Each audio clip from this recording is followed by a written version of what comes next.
Bonjour à tous, merci encore de votre fidélité. Très heureux de vous retrouver pour ce nouveau numéro de School TV Le Mag. 30 minutes sur la scolarité de vos enfants. Aujourd'hui, dans l'école du monde, eh bien, on fait nos valises et on prend la direction du continent africain. C'est parti pour le sommaire, direction l'Afrique occidentale, le Bénin, plus de 11 millions d'habitants, une école désormais obligatoire. Quelle est la philosophie de l'éducation dans ce pays? Quelle organisation? Mathilde Wessels sort sa loupe dans un instant. Le système béninois, marqué par un taux de décrochage faramineux, 6 enfants sur 10 accèdent au collège et seuls 2 d'entre eux le terminent. Quelles sont les mesures qui ont été prises depuis quelques mois? Le secondaire est-il en voie de transformation? Élément de réponse dans un instant. Et puis au Bénin, la scolarisation des filles reste un véritable combat. Nombreux sont les jeunes filles qui doivent encore interrompre leur scolarité pour être mariées, parfois de force ou pour travailler. Mathilde vous expliquera ça dans un instant. On est avec Faudel Amoussou. Bonjour, merci d'avoir accepté notre invitation. Vous êtes étudiant en diplomatie et en relations internationales au Bénin. Bonjour également à Eddie Koto qui est avec nous. Vous êtes professeur de français, vous aussi, au Bénin. Et puis Sixtine Moulet-Berthaud, bonjour, merci d'être avec nous, merci d'avoir accepté notre invitation. Fondatrice et directrice commerciale de Crayon Média. Le Crayon Média, c'est quoi? C'est le premier média de débat des jeunes. Et effectivement, c'est en mode francophone. Donc en France, mais pas seulement. C'est parti pour la loupe. Salut Mathilde. Salut. Salut. Bah oui. J'adore. Ça se passe comment l'école au Bénin? Alors, précisons déjà une chose, pour ceux peut-être qui ne le savent pas, c'est le français qui est la langue officielle au Bénin. Ensuite, l'éducation obligatoire est gratuite depuis 2006 pour les enfants à partir de 6 ans jusqu'à 11 ans, ce qui correspond à peu près à leur entrée au collège. Alors, vous allez le voir, c'est très similaire à la France.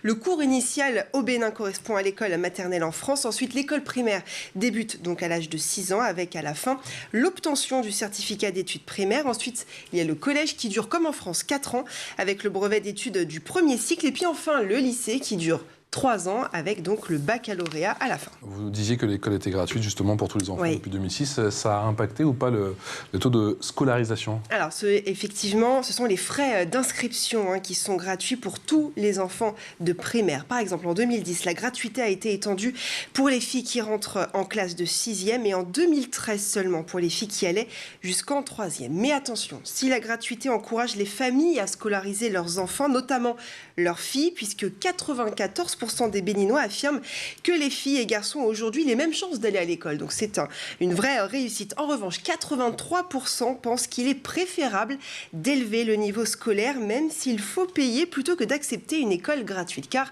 c'est ça le problème aujourd'hui, effectivement. C'est le niveau, la qualité en tout cas de l'enseignement. 67% souhaitent que la politique de la gratuité s'étende à l'université, car l'accès à l'enseignement supérieur reste compliqué pour beaucoup de familles. Qu'en est-il alors du taux de scolarisation? Alors, j'aimerais vous donner ce chiffre, 49% qui correspond au taux d'alphabétisation au Bénin. Il y a une progression, mais ça reste tout de même insuffisant. On parlera notamment dans un instant des filles dans le milieu rural. Le taux de scolarisation nette en école primaire est de 90% en 2020, mais on observe une baisse significative pour l'enseignement secondaire, puisque le taux de scolarisation descend en dessous des 40% toujours en 2020.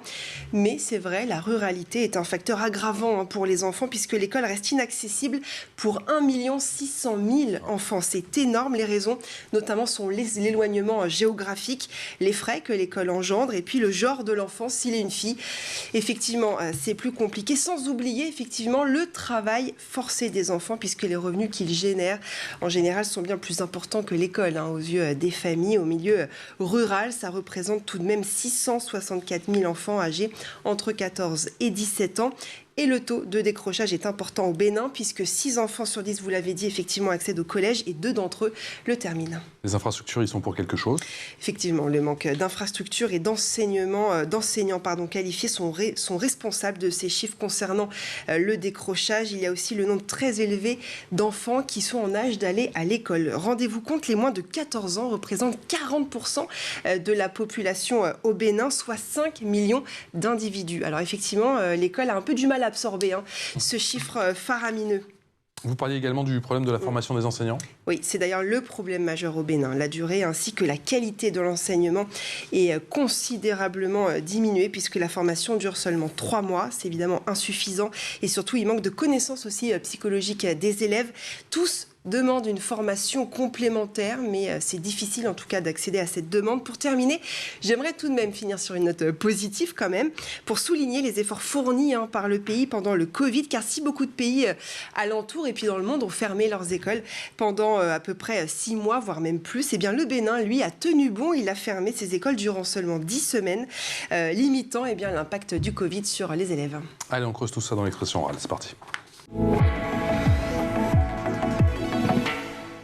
L'expression orale avec en plateau Sixtine Moulet-Berthaud, qui est fondatrice et directrice commerciale du Crayon Média, avec Eddie Koto, qui est professeur de français au Bénin, et avec Fodel Amoussou, étudiant en diplomatie et relations internationales. On va commencer avec vous, mon cher Eddie Koto. Quelle est la philosophie du système éducatif au Bénin? Est-ce qu'il y a une forte influence française ou pas du tout? Merci, Patrice. La philosophie aujourd'hui de l'école ou du système éducatif béninois, c'est de pouvoir former des jeunes, d'abord à travers les connaissances qu'ils acquièrent à l'école, mais aussi de pouvoir les former à se prendre en charge. Et cette prise en charge passe aussi bien par l'auto-emploi que par l'emploi salarié. Et il faut dire que le Bénin a connu, depuis 1960 à ce jour, beaucoup de réformes par rapport au système éducatif. On est passé de réforme en réforme et aujourd'hui, nous sommes à l'ère de l'approche par compétences, par les compétences. C'est dire que les apprenants sont au cœur de la construction du savoir.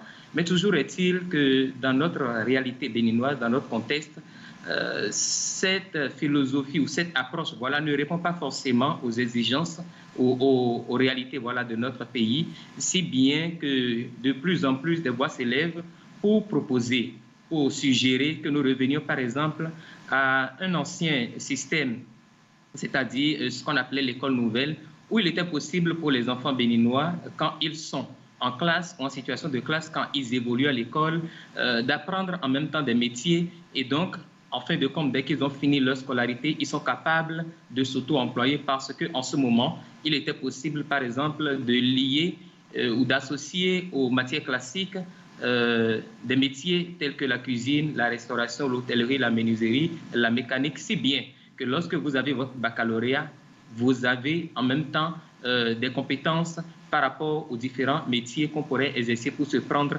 en charge. Et aujourd'hui, il faut l'avouer, le gouvernement est en train de faire des efforts pour que désormais, d'ici 2026, nous ayons dans notre système éducatif 30% d'apprenants dans l'enseignement général et 70% dans l'enseignement technique et la formation professionnelle. Et c'est dans cette dynamique que le gouvernement est en train de construire et d'installer des lycées techniques dans tout le pays. Et je crois que l'objectif, c'est d'atteindre 30 lycées d'ici 2026. Donc voilà un peu. Sixtine Moulet-Berthaud, vous avez enseigné 1 an, c'est ça 2 semaines. 2 semaines, pardon, au Bénin. Quels sont les rythmes scolaires là-bas et à quoi ressemblent les apprentissages? C'est comme ici en France, c'est-à-dire les 5 jours de la semaine. Après, c'est vrai que les horaires sont beaucoup plus légers. 5 jours de la semaine, on a l'école le matin et l'après-midi. Mais ils finissent beaucoup plus tôt l'après-midi. Et puis ils ont après exactement comme nous, c'est-à-dire de la récréation. Mais en revanche, c'est vrai que le niveau est beaucoup plus lent qu'on pourrait avoir en France ou même en Europe de manière générale. Parce que les classes sont surchargées. Très surchargées. Souvent, il y a 2 élèves parfois à un même bureau parce qu'ils n'ont pas les moyens d'avoir plus. Et puis souvent, le professeur qui enseigne, s'il enseigne en primaire, il a peut-être juste, lui, eu seulement le brevet. Mais donc, parfois, on estime qu'il a les compétences donc, pour enseigner à des enfants de primaire. Mais c'est vrai que le brevet pour être professeur, en soi, normalement, ça ne suffit pas pour réellement bien enseigner. Puis évidemment, le côté aussi psychologique, comme on en a parlé, c'est très important pour des jeunes enfants qui sont... Qu'est-ce qui vous a motivé, vous, à aller justement enseigner au Bénin? J'avais très envie de voir comment ça se passait là-bas, la réalité surtout, parce que c'est vrai qu'on en entend beaucoup parler, et puis c'est complètement un autre monde. Nous, justement, vous aviez entendu quoi et qu'est-ce que vous avez découvert sur place? On avait entendu que les enfants ils vivaient dans des conditions très difficiles, qu'ils étaient très malheureux, qu'ils n'apprenaient pas du tout, qu'ils étaient assez perdus, assez libres dans l'air, on va dire, et finalement... Moi, j'ai découvert des enfants qui étaient très épanouis, qui adoraient aller à l'école, contrairement en France, qui pour eux, aller à l'école, c'était quelque chose de magnifique et de génial, qui souriaient tout le temps, qui étaient contents d'apprendre et qui voulaient apprendre. Ils mesuraient leur chance, c'est pas toujours le cas, effectivement. Chez nous, on a un petit peu des enfants gâtés. Fodel Amoussou, même question. Vous avez fait toute votre scolarité, vous, au Bénin. Quelle est la philosophie de l'école, de l'éducation au Bénin? Je pense déjà que la philosophie, c'est de rester dans une logique de bien enseigner, une éducation de qualité, déjà à partir du primaire, passant par le secondaire jusqu'à l'université. On sent l'envie de bien faire, de donner une formation de qualité, et cela peut déjà se voir à travers le continent ou à travers la sous-région où l'enseignement béninois est prioritaire, où on pense que l'enseignement béninois est beaucoup mieux que ce qui se fait dans la sous-région, parce qu'au jour le jour, il y a des réformes au Bénin pour faciliter l'accès à l'éducation, pour faciliter également l'accès à la bonne éducation. Depuis 2016, par exemple, il y a des réformes, par exemple, au niveau de l'enseignement, où pour enseigner, il faudra avoir des diplômes spécifiques. Ce n'est plus comme ce qui se faisait avant, où avec n'importe quel diplôme, on pouvait enseigner. Aujourd'hui, si tu dois enseigner le français, il faudra avoir un diplôme en lettres modernes et ainsi de suite pour les autres matières. Donc, de plus en plus, je pense que le gouvernement met plus de moyens pour le système éducatif afin que cela soit beaucoup plus fiable, beaucoup plus certain et garantir un cadre adéquat aux apprenants pour qu'ils puissent réellement apprendre et servir plus tard la nation. Sixtine Moulay-Berthoud, est-ce que vous avez le sentiment que le gouvernement a pris ce problème, cette problématique de l'éducation à bras-le-corps et qu'il a justement impulsé des réformes? Et si oui, avec quel résultat?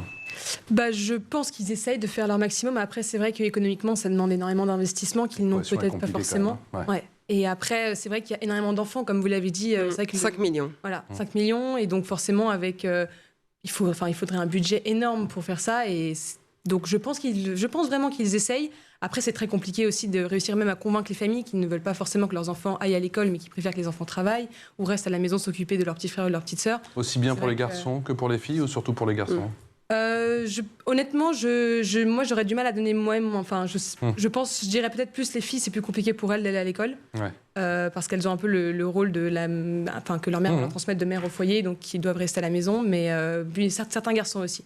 Ça, c'est vrai, certains garçons. Eddy Cotto, est-ce que vous avez le sentiment aujourd'hui que le gouvernement, justement, impulse une véritable volonté politique pour faire changer les choses en termes d'éducation? Est-ce que l'éducation, c'est la priorité des priorités aujourd'hui en 2022 au Bénin? Merci. Avant de répondre à la question, vous permettez, parlant toujours de la philosophie de l'éducation, la loi d'orientation 2003-17 du 11 novembre 2003, en son article 3, dispose que l'école doit permettre à tous d'avoir accès à la culture, à la science, au savoir-faire et au savoir-être. Donc, en réalité, dans l'article 3, c'est résumé la philosophie de l'éducation telle que les Béninois le souhaitent. Et il faut dire que cette philosophie est en marche depuis quand même plusieurs décennies. Quant à la question de savoir si aujourd'hui l'éducation constitue la priorité du gouvernement, il faut dire que chaque gouvernement ou les gouvernements qui se sont succédés depuis 1990, donc à l'ère du renouveau démocratique, ont fait des efforts. Mais aujourd'hui, il y a beaucoup de raisons. Il y a beaucoup de raisons qui pourraient pousser à croire que l'éducation ne constitue pas encore vraiment la priorité telle que les citoyens l'espèrent, telle que les acteurs l'espèrent. Je prends par exemple l'aspect formation des enseignants. Vous savez, à un passé récent au Bénin, c'était les enseignants vacataires, c'est-à-dire ceux-là qui étaient des occasionnels, qui dominaient. Ils étaient à plus de 70-80% de l'effectif global des enseignants. En réalité, au Bénin, il y a 3 catégories d'enseignants. Il y a les vacataires, c'est-à-dire ceux-là qui sont occasionnels. Ensuite, il y a les agents contractuels de l'État et les fonctionnaires d'État. Les vacataires, à un moment donné, ont changé de statut parce que le gouvernement actuel a pensé améliorer leurs conditions et tout. Et donc, on est passé de la vacation à l'aspirana. Mais toujours est-il qu'il y a un problème qui se pose quant à leur formation. J'ai cru entendre dans, les comptes rendus tout à l'heure que la formation des enseignants durait 3 mois. Non, la formation, en réalité, ne dure pas 3 mois. Peut-être un stage. Et là encore, le stage, c'est 1 an. Lorsque vous avez le bac et que vous devez entrer à l'école normale, vous faites 3 ans et vous avez le BAPES, vous faites 5 ans de formation et vous avez le CAPES. Mais lorsque vous avez par exemple déjà la licence et que vous entrez en formation dans une école normale, vous faites 1 an et vous avez le BAPES et vous faites 2 ans, vous avez le CAPES. Et donc, la formation à minima dure 3 ans lorsque vous devez avoir le BAPES et 5 ans quand vous devez avoir le CAPES. Donc, c'est un peu comme ça. Concernant la formation des enseignants, il faut donc dire qu'il reste encore du chemin à parcourir parce que ces enseignants aujourd'hui, qui constituent la grande masse, je veux parler des enseignants aspirants, on les appelle aujourd'hui aspirants au métier d'enseignement. Il y en a pour la plupart qui n'ont pas véritablement reçu une formation, didactique. Alors que pour être un bon enseignant, il y a la formation académique qui compte, mais celle aussi pédagogique. Donc, il faut avoir quand même ces 2 ressources pour pouvoir bien enseigner. Aujourd'hui, en majorité, les enseignants aspirants sont ceux qui ont quitté les écoles les formations académiques à l'université et qui directement sont envoyés dans les classes. C'est vrai que l'État prend sur lui la responsabilité de l'organiser un test, de faire des sélections pour jauger de leur niveau. Et c'est déjà un effort assez appréciable. Mais toujours est-il que la formation ou la transition par l'école normale, ça fait défaut. Il est vrai aussi que parmi ces enseignants, il y en a qui ont fait les écoles normales, qui sont recrutés en tant qu'aspirants et qui espèrent que le gouvernement les recrute en tant que fonctionnaires de l'État. Par rapport aux infrastructures, il faut dire qu'on a encore du chemin parce qu'aujourd'hui, par exemple, il y a encore des écoles au Bénin dans lesquelles les apprenants évoluent sans mobilier, sans infrastructure. Il y a des écoles dans lesquelles... J'aimerais interroger... Pardon, Eddy Koto. J'aimerais interroger justement Fodel Amoussou sur le niveau de formation des enseignants. Quel est votre sentiment justement, Fodel, vous qui avez fait justement toute votre scolarité et qui étudie encore aujourd'hui, notamment concernant la diplomatie justement au Bénin. Quel est votre sentiment sur le niveau de l'enseignement et comment on peut améliorer les choses au pays? Je pense que actuellement le niveau de l'enseignement n'est pas si mal. On a quand même de la qualité, mais il faut dire que c'est possible de parfaire encore. Parce que parfois même, actuellement je prends le cadre de l'université où parfois vous êtes amené à avoir le même professeur qui vous enseigne plusieurs matières pendant qu'on sait qu'il y a des spécialistes dans chaque domaine où un enseignant peut être spécifique à un domaine, à une matière qu'il maîtrise bien. Mais peut-être parce qu'il n'y a pas assez d'enseignants qualifiés ou assez de spécialistes, il peut avoir un même professeur pour plusieurs matières. Donc, je pense que c'est quelque chose qui pourrait être changé au fil des années, quelque chose qui pourrait permettre quand même à ce que les étudiants aient une meilleure qualité de l'enseignement. Et avec cela, je pense que la formation sera beaucoup plus de qualité et permettre aux étudiants d'avoir de meilleures opportunités pour l'avenir. On va parler des infrastructures dans un instant, mais le niveau de l'enseignement, ça, justement, c'est quelque chose que vous avez remarqué sur le terrain au Bénin? Oui, ils ont parfois, beaucoup de professeurs n'ont même pas le bac, mais donc ils s'occupent de classes primaires et après ne peuvent pas essayer d'espérer de travailler justement avec des collégiens parce que c'est plus compliqué. Mais en effet, oui, non, beaucoup n'ont pas, mais en même temps, après là-bas, ils nous disent que comme c'est pour étudier à des primaires, ils n'ont pas besoin d'avoir un meilleur niveau que ça. Et le problème, c'est surtout la population, le fait qu'il y soit 5 millions d'enfants en dessous de 14 ans. Il faut bien absorber ce chiffre-là et donc forcément avoir des professeurs peut-être sous-qualifiés, mais malheureusement, la quantité l'emporte sur la qualité. Complètement. Eddy Koto, on disait effectivement il y a cette massification concernant l'école avec cet afflux assez important d'élèves et le système concrètement a du mal à gérer cet afflux important d'élèves et je sais que vous souhaitiez justement réagir sur les infrastructures qui clairement ne sont pas au niveau. Oui, effectivement, les infrastructures ne sont pas au top niveau. Aujourd'hui, comme je le disais, il y a encore des écoles qui manquent réellement d'infrastructures. Mais il faut avouer que les gouvernements n'ont pas cessé de faire des efforts dans ce sens.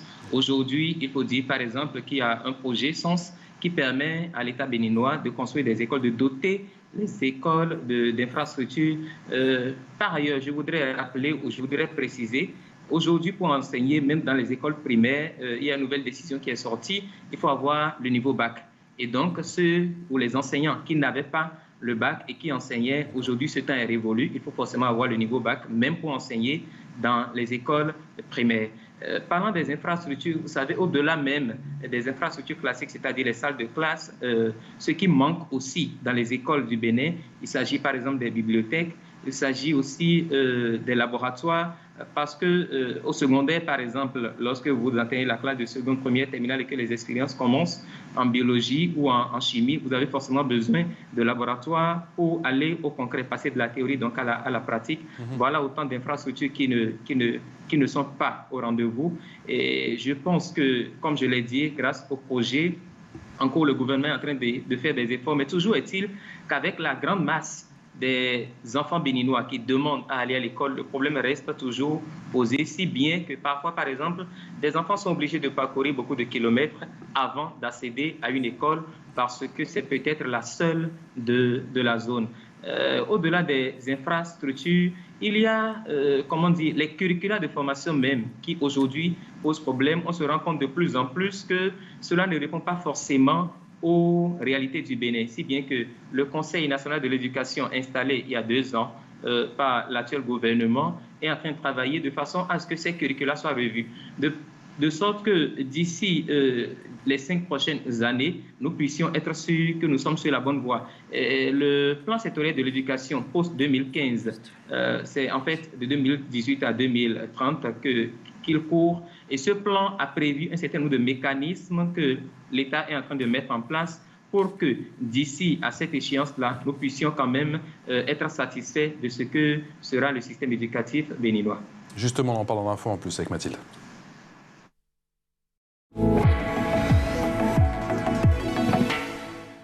Allez, vous nous parlez justement, Mathilde, de ce programme mis en place afin de lutter contre le mariage forcé qui continue de sévir en ce moment au Bénin. Oui, effectivement, il s'agit du programme Cash plus Care qui a pour objectif donc de lutter contre les mariages forcés en allégeant tout simplement ou pas la pauvreté des ménages. C'est un projet du ministère des Affaires sociales avec l'appui technique et financier de l'UNICEF, également du Royaume des Pays-Bas. Quels sont les axes importants justement qui concernent ce programme? Alors, il se décline en 3 points, l'éradication donc de la pauvreté, la rétention scolaire des filles et la réintégration des filles qui ont été déscolarisées et puis le renforcement des normes sociales favorables aux droits de l'enfant malgré les efforts fournis depuis quelques années. Malheureusement, le mariage forcé perdure, notamment dans les campagnes et dès l'apparition des premières règles, eh bien, les filles sont mariées dans les semaines qui suivent.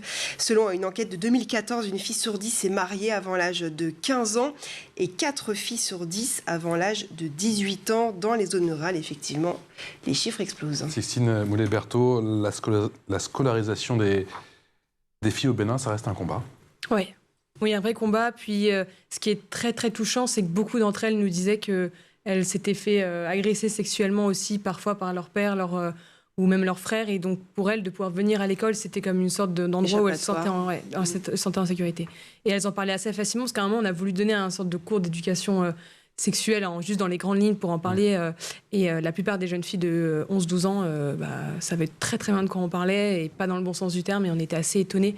On savait que c'était vraiment une réalité difficile, mais on ne pensait pas aussi jeune et à ce point-là, par vraiment des membres de sa propre famille. Faudel Amoussou, la scolarisation des filles, même question, ça reste un véritable combat dans votre pays? Oui, ça reste un combat depuis des années. Eddy Cotto, aujourd'hui, vous enseignez dans une école catholique. Il y a autant de filles que de garçons? Malheureusement, la réponse elle est non. Il n'y a pas autant de filles que de garçons. Les garçons dépassent toujours l'effectif des filles. C'est ainsi. Il se fait que dans notre contexte béninois, d'abord, le mariage forcé, on en parlait tantôt. Le mariage forcé, en fait, se justifie par plusieurs raisons. D'abord, la précarité. Et cela se passe beaucoup plus dans les milieux ruraux, pas, dans les milieux urbains, pas en ville. Les parents, en fait, de ces régions-là n'ont pas forcément l'information, n'ont pas forcément, n'arrivent pas à appréhender l'importance de la scolarisation, l'importance de l'école pour les filles. On pense que malheureusement, la fille n'a pas sa place au foyer et qu'elle doit pouvoir aider la maman, aider aux travaux domestiques et tout. Alors qu'aujourd'hui, quand nous tenons déjà même compte de la Constitution du Bénin, nous tenons compte de la Déclaration universelle des droits de l'homme, nous tenons compte aussi, de tous les textes légaux, aussi bien nationaux qu'internationaux, qui garantissent l'égal accès à l'éducation à tous les enfants, et l'article 8 de la Constitution béninoise le stipule. Je pense que c'est quand même un effort à faire. L'autre raison, c'est peut-être aussi l'ignorance. Il y a des parents qui ignorent cela, et la sociologie de certaines régions du Bénin, de certaines cultures, c'est ça aussi qui impose aux filles d'aller très tôt au mariage. Dans mon école, les filles ne font pas forcément l'effectif des garçons, mais il faut avouer que de plus en plus, des efforts se font dans ce sens, et ça a été dit tout à l'heure, rappelé par la fondatrice. Le ministère des Affaires sociales, s'échine de façon à promouvoir davantage la scolarisation des filles, et je fais un appel aussi à l'Institut national de la femme, au niveau duquel beaucoup d'efforts se font, beaucoup d'initiatives se prennent avec les ONG et d'autres partenaires qui accompagnent l'État de façon à promouvoir davantage la scolarisation des filles. Et donc on espère que cela puisse s'améliorer, parce que scolariser les filles, c'est aussi permettre à ces dernières-là d'occuper des postes de décision et de pouvoir développer leur pays.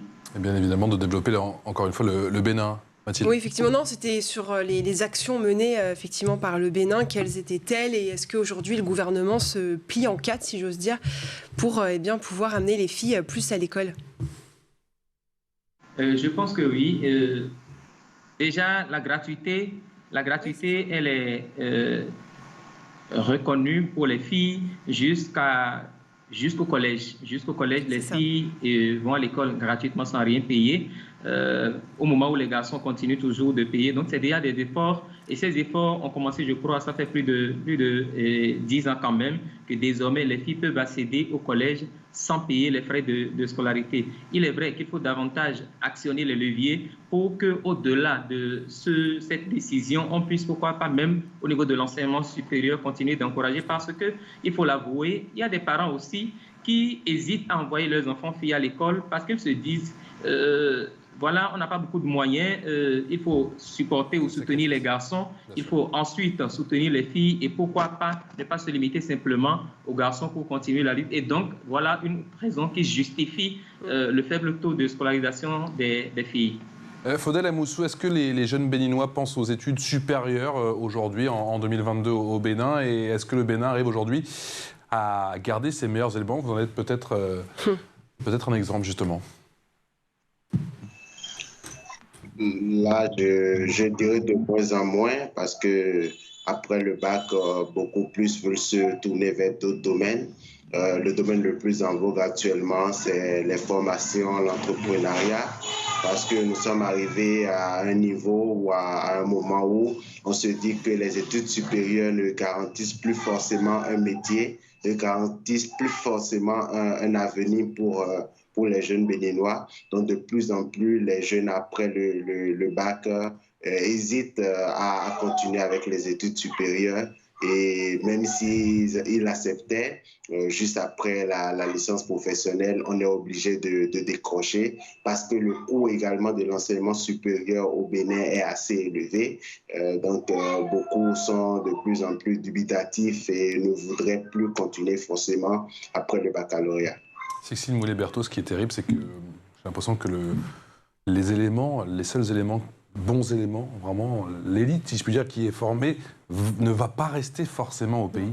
Non, on avait justement un professeur de sport dans l'école qui avait eu la chance de pouvoir partir et qui avait travaillé en Allemagne. Et qui, lui, dès qu'il était revenu... Oui, exactement. Et après, il est revenu, il était là, mais il nous avait dit qu'il avait été en Allemagne. Mais après, ça ne changeait pas forcément sa manière d'enseigner, ce qui était assez intéressant. Il était comme les autres professeurs, mais il avait juste hyper envie d'y retourner et de pouvoir emmener sa famille avec lui. Mais bon, après, c'est vrai que c'est vraiment leur objectif, c'est de partir. Même les enfants nous disaient, emmène-moi avec toi, etc. Et c'est ce qui est assez dommage pour le pays. Ouais. Eddie Cotto, vous enseignez aujourd'hui dans une école catholique. Vous avez fait plus de 10 ans, je crois 12 ans même, au sein d'une école, de plusieurs écoles publiques. Concrètement, vous avez jeté l'éponge, vous arrivez encore à être positif aujourd'hui? Oui, en réalité, vous savez, en toute chose, il faut souhaiter une amélioration, une certaine évolution.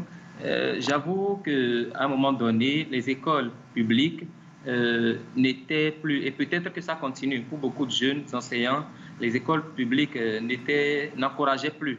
Déjà à cause du traitement salarial des enseignants. Vous savez, un enseignant béninois ne gagne pas beaucoup.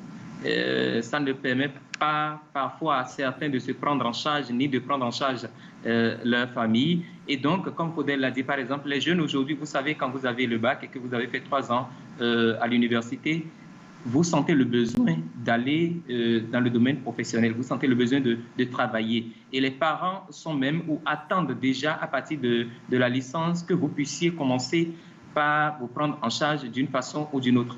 Et donc, je disais que l'enseignement aujourd'hui au Bénin, surtout l'enseignement public, ne paye pas beaucoup, malgré les réformes. Par exemple, il y a quelques semaines, le chef de l'État a rencontré les partenaires, sociaux, les syndicalistes, les syndicats du Bénin, les confédérations syndicales. Et à l'ordre du jour, il était question aussi de revaloriser, de la revalorisation salariale, voilà, pour les enseignants, parce que la catégorie dont je parlais, les aspirants, par exemple, ne sont pas bien payés.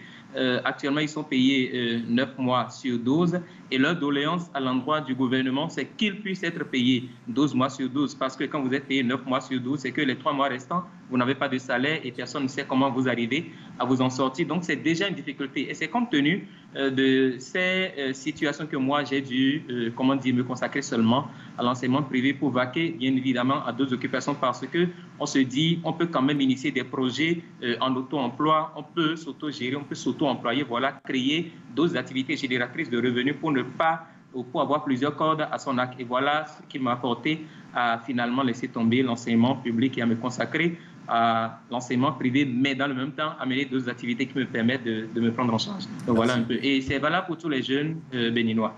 Merci à vous. Merci pour tous ces témoignages. Eddy Koto, je rappelle, vous êtes professeur de français au Bénin. Faudel Amoussou, étudiant en diplomatie et relations internationales. Et vous, Sixtine Moulet-Berthaud, fondatrice et directrice commerciale du Crayon Média. Un grand merci à vous, ma chère Mathilde. On se retrouve très vite pour un nouveau numéro de School TV Le Mag. Ciao.